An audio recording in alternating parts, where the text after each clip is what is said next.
If you are raising a child with a disability, you are both a caregiver and a parent. And those are not the same things. Let's talk about it. If you have ever felt that your life experience when you go to the park or when you go to a school function, it does not match the other parents around you, there's a reason for that, and it's not you. And if you feel burnout and like you can't keep up with anything, and everyone else seems to have it a little bit more together than you, again, it is not you because you are both a caregiver and a parent. And this is something that took me a really long time to figure out because early in my journey, because I had a prenatal diagnosis and my kiddo has always had a disability, I did not realize how different my life really was from my peers because there were all these like tropes and little sayings that kind of perpetuated that my life wasn't really that different. There's like a little hashtag that's like more alike than different. There's another one that's like, about the term special needs. Like people don't like the word special needs. I'm not a fan of it either, but they say like they don't have special needs. It's all regular needs. And yeah, that's true. They're all the same needs, but the way they are fulfilled, the way those needs are fulfilled, the way those activities of daily living are filled are through a caregiver. And so it is different. And so let's get into the meat about how life is different as a caregiver versus a parent. And let's talk about what we do about it. So let's start with the morning routine. As a parent of like a 5-year-old, the way that you engage in a morning routine is maybe you make breakfast, maybe they make their own breakfast. Maybe you tell them what you want them to wear that day, but probably they're getting themselves ready. You may be assisting with brushing teeth, um, maybe helping with hair. But if your child has a disability, this looks a lot different.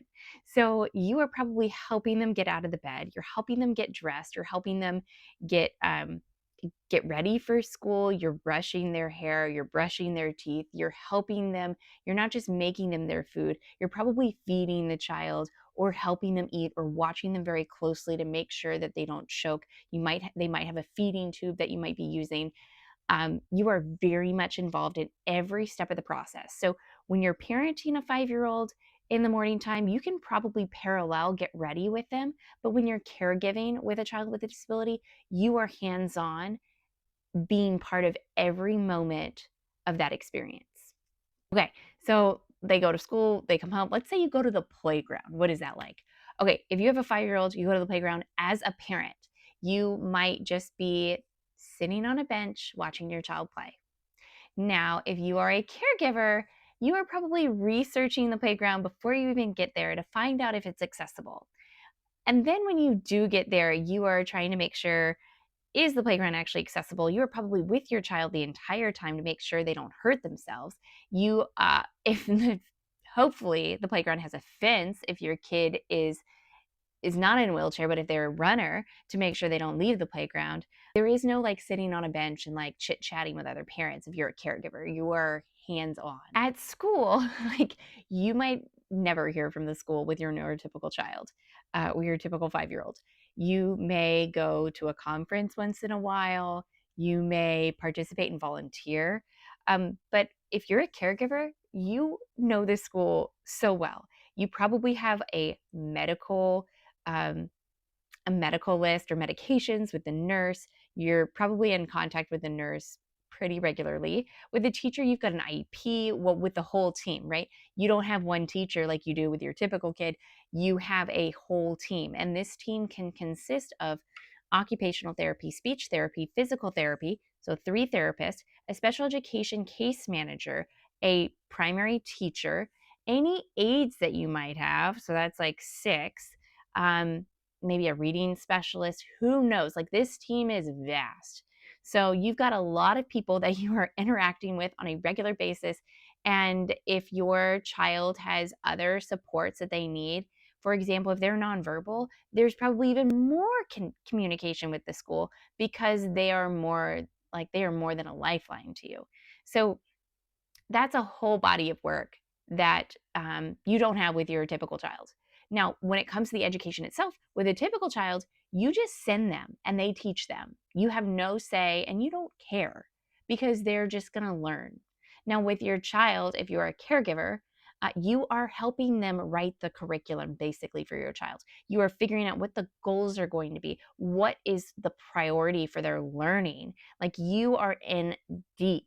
And this is a legal document that you're working on with the IEP. So this has to be right, because if something goes wrong, like, this can escalate to like court. It's a big deal.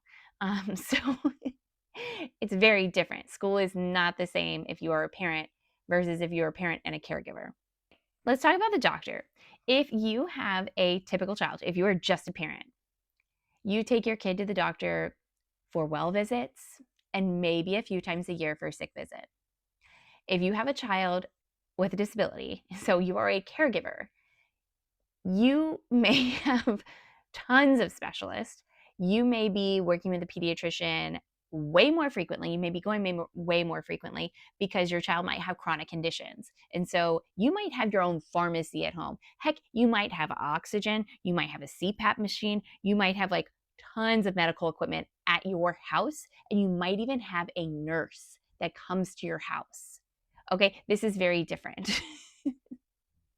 And when it comes to the medical team, there is not someone that like helps manage the care and like the medications and like everything. Like, that's you. You, the caregiver, you, the parent caregiver, are doing all of that. So you are coordinating care. You are coordinating, like, if there are medical interventions that need to happen, like surgeries or therapies or whatever, you are figuring that out. So that is very different than just being a parent. So, on the topic of insurance, if you have a child that is typical, if you are just a parent, you just add that kid to your insurance and that's it. Now, if you are a parent and a caregiver of a child with a disability, you are not just adding your child to the insurance and that's it. No, your child typically will require some sort of waiver if you live in the United States. And that waiver is not something they just like hand to you. It's not like, your child gets a diagnosis or you get a prenatal diagnosis and they're like, oh, you qualify for a waiver. Here it is. No, no, no, no, no. You have to fill out so much paperwork. You have to do so much work to get on a waiver. And that in and of itself can be a full-time job. There is people that are going to interview, like, they're going to meet your child. They might do their own assessments on the child. And then once you have the waiver, you might have to meet monthly just to confirm that your child still has a disability. And so you might be fighting to keep them on the waiver. And through the waiver programs, it's not a once you get it, you have it, it's easy to go. No, no, no, no. You're still, like, if you need equipment, you need something, you're still calling to get things resolved. It's not like a magic wand that solves everything. Also, through a waiver, you can, in some states, you can qualify to be an attendant, like a proper, like, paid caregiver for your child. But even if that's the case, you are logging hours. Or if you hire someone to help you with your child, you are then approving hours. You're also submitting paperwork to get background checks. And even if you are the caregiver for your own child, in some states you might have to do 2 background checks to prove to be a worthy caregiver of your own child. Okay, that is not the same as being a parent. Financially, if you are a parent, you might be planning like a 529, you might be thinking about your kid's future, but it's really not a big deal. There's not a lot to it. You're just kind of winging it, right? Now, if you are a caregiver and a parent of a child with disability, and if that child is on a waiver, or even if they're not, but they might be one day, you have to be thinking about all of the things from a financial standpoint, if you live in the United States, around the types of assets they can have to their names. And that means in the US right now, that is $2,000. So if you have a bank account with your child's name on it, and if it goes above $2,000, they are at risk for losing all of their Medicaid benefits. So you are not just thinking about like what kind of financial planning you're doing. You need to make sure nobody writes them a check and gives them any like cash. I mean, cash, or more so checks. You need to make sure that you have a special needs trust set up. You're probably looking into ABLE accounts. You are trying to make sure that they are protected so that they don't lose their benefits because there's money involved. Even if it's like minimal, like it's just over $2,000.